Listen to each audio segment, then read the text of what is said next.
Hello and welcome back to another episode of Zach Does It. In the previous episode, we got to enjoy all of the pain and frustration of trying to disassemble a 31-year-old rusted out Miata. In fact, I even needed to invest in an expensive tool called a bolt buster to try to loosen up some of those rusted on bolts. I just wasn't strong enough to take all of it apart by myself. But with that, we did kind of develop a new and improved process. So without further ado, let's go ahead and jump right in to see what that process looks like and see how much faster we can disassemble one of the wheel wells before moving on to the final two on the passenger side.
future Zak here, and can you believe how much better that process was? Okay, well, sure, it wasn't as good as I made it out to be.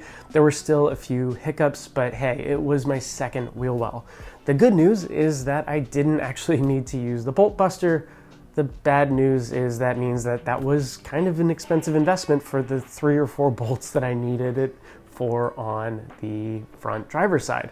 With that, I want to kind of jump into my process so that if you're stumbling upon this video while you're trying to disassemble your Miata, you can hopefully have a better process at hand than I did and spend a lot less time trying to disassemble your wheel wells. All right, so we're starting off by taking off the nuts that secure the top side of the suspension to the chassis. So we're gonna go in through the trunk, and behind where the battery is, it's close to kind of where the fuel tank sits up. You're gonna see a big wall and then a gap off to the right of it. If you look in there, you will be able to see a few nuts that are securing that top end of the suspension. So if we undo these real quick, we can then move on to the wheel well and spend the rest of our time on our butts taking things apart. The next thing that I figured out was an easy process to do was take a look at the lower control arms and get the nuts and bolts off from there. So we're gonna start in this case on the back one, and then we're gonna move to the front side of that lower control arm and remove the nuts and bolts. That way the whole bottom control arm will be free from the subframe and we can start to maneuver things around. Once we've gotten the control arm taken off, we're going to take a quick detour to the tie rod that connects the lower control arm to the rear sway bar. This is a bit of a convenience thing. We could take both rears out with the sway arm still attached and just take the sway arm out and then everything will be connected. We could probably even go so far as to try and remove the entire rear subframe, but we're doing things piece by piece in case you're only doing a wheel well at a time, for example. So get that tie rod taken off and then move your way to the upper control arms. Another quick point while we're doing this is at some point you do need to detach the brakes and drain the fluid, but that doesn't necessarily have to happen at the beginning or the end. Just make sure that you're not destroying your brake lines in the process. So with a little bit of effort, you should be able to disengage or disconnect the upper control arms. And with that, your entire rear suspension is disconnected from your Miata and should be able to come out with just a little bit of wiggling. This was such an easy process that I wish I would have known about it beforehand, or at least would have spent enough time kind of thinking through what I absolutely needed to remove versus what I didn't. Actually, real quick, before we forget, I did also need to remove the nuts that were holding the drive axle to the differential. Now, you could have removed the nut, the axle nut that is connecting all of this suspension geometry to the drive axle and the differential, but for me, it was actually easier because I didn't have a big enough socket to disconnect that axle nut. So I'm going to do that later on when everything's out of the car, but realistically, I probably don't even need to do that because I have brand new drive axles and I have brand new brakes, and I'm going to be cleaning up the control arms and everything, and I'm pretty sure I can disassemble everything that I need to without actually taking that nut off. Either way, at some point you do need to disconnect the suspension geometry from the drive shaft or the drive axle, and you can do it at either one of those points. That's the whole process. It's so much smoother than the front driver's side or the rear driver's side, and I can't wait to see what that process looks like as I move forward to the fourth and final wheel well, the front passenger side. So without further ado, let's hop into that.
there you have it. All 4 wheel wells have now been completely disassembled, and I'm finally ready to move on to the driveline. But that's going to be a wrap for today's episode. Next week, we will be taking the differential out, and with any luck, we'll also get to work on the transmission as well. And when all of that's taken care of, we'll finally be able to move into the engine bay, where we take the engine out, we clean the engine bay, we remove all the wires and other hardware components, and eventually we can get to cleaning all of that out. Once we're done with that, we can move on to rust treatment, and we can move on to a paint job, and we can hopefully, once all that's taken care of, start reassembling Mama Miata so that we can finally get her back on the road. Fair warning, it's probably going to be spring of 2023 by the time all of this work gets done. So if you want to keep up with the latest news and updates, be sure to like and subscribe to my channel and this video, and stay tuned as we completely disassemble this Miata and then restore her and completely reassemble her, all in the span of hours if you're watching this after the fact, months if you're doing it with me, and years if you've been with this channel since the beginning. This is by no means a fast project, nor is it something that I want to rush. And so honestly, if you have any tips or tricks or advice for some of these upcoming projects that I'm talking about, be sure to leave comments in the description.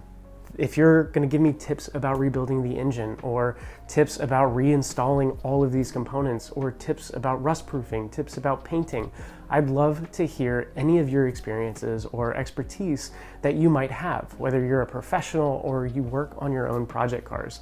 I will be sure to incorporate all of that feedback and information into my videos. That way others who come after us can benefit from our learned experience. With that, I've got nothing else for this week's episode. I hope you're enjoying this process and journey along with me. And until next week, this has been another episode of Zak Does It, and I will see you on the next one.